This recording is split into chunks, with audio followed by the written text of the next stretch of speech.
नमस्कार दोस्तों, हमारे चैनल ज्ञान संगम में आपका हार्दिक स्वागत है। ऐसे ही वीडियो देखने के लिए हमारे चैनल ज्ञान संगम को सब्सक्राइब करें। जब पूजा के दौरान आपके हाथ जलने लगें, तो यह डरावना और भ्रमित करने वाला हो सकता है। कुछ लोग सोचते हैं कि इसका मतलब यह हो सकता है कि कुछ महत्वपूर्ण या अच्छा होने वाला है।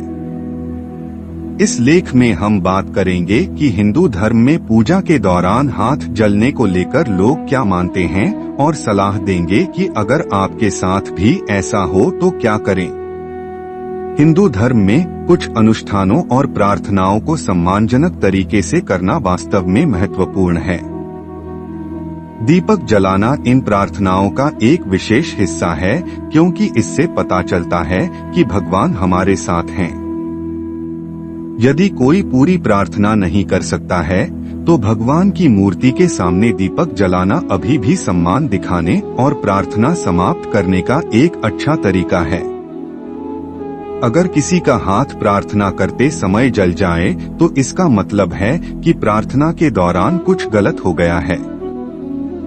लोग आश्चर्य करते हैं कि क्या उन्होंने कुछ गलत किया है या क्या उन्होंने सही ढंग से प्रार्थना नहीं की है। लेकिन यह जानना जरूरी है कि ऐसा होने का एक गहरा अर्थ है, इसलिए हमें ज्यादा चिंता नहीं करनी चाहिए। पुराने हिंदू लेख, जो बहुत पुराने और महत्वपूर्ण हैं, हमें जीवन के विभिन्न हिस्सों के बारे में बताते हैं, जैसे धार्मिक अनुष्ठान कैसे करें। ये लेख पूजा के दौरान हाथ जलाने के बारे में कुछ विशेष नहीं कहते हैं, लेकिन वे हमें बताते हैं कि अनुष्ठानों को सही ढंग से और बहुत सावधानी से करना वास्तव में महत्वपूर्ण है। अगर प्रार्थना के दौरान कोई गलती या परेशानी हो जाए, तो इसे बुरी बात के रूप में देखा जाता है। जब हम पूजा करते हैं, तो कई बार गलती से लोगों के हाथ जल जाते हैं।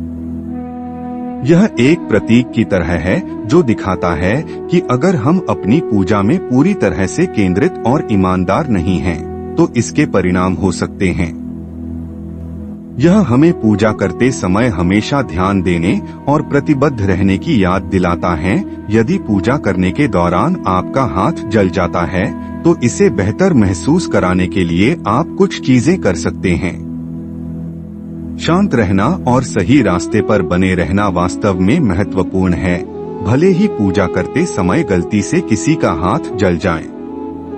ऐसा कभी कभी होता है, इसलिए इसमें ज्यादा चिंतित होने की कोई बात नहीं है। इस बारे में सोचें कि आपने पूजा के दौरान क्या किया। क्या आपका ध्यान भटक गया या आपका ध्यान भटक गया? यह पता लगाने का प्रयास करें कि क्या इन चीजों के कारण कोई समस्या या गलतियां हुई। जिस देवी या देवता पर आप विश्वास करते हैं, उनसे किसी गलती के लिए क्षमा मांगें। उनसे सॉरी भी कहें और उनकी गलतियों को माफ कर दें। चलते रहें और खुद पर विश्वास रखें, चाहे कुछ भी हो जाए। सकारात्मक बने रहना महत्वपूर्ण है और किसी भी चीज को आपको निराश नहीं होने देना चाहिए। जो काम आपको पसंद है, उसे पूरे दिल से करते रहें और ध्यान केंद्रित रखें, ताकि बुरी चीजें दोबारा न हो। यह सुनिश्चित करने के लिए कि कुछ भी बुरा न हो या हमें आश्चर्यचकित न करें, हमें सावधान रहने और सुरक्षित रहने के लिए कार्य करने की आवश्यकता है। अपने आप को जलने से बचाने के लिए रोशनी, मोमबत्तियां या प्रकाश छोड़ने वाली किसी भी चीज को छूते समय बहुत सावधान रहें। दुर्घटनाओं को रोकने और यह सुनिश्चित करने के लिए कि आपको चोट न लगे, विशेष उपकरण या होल्डर का उपयोग करना महत्वपूर्ण है।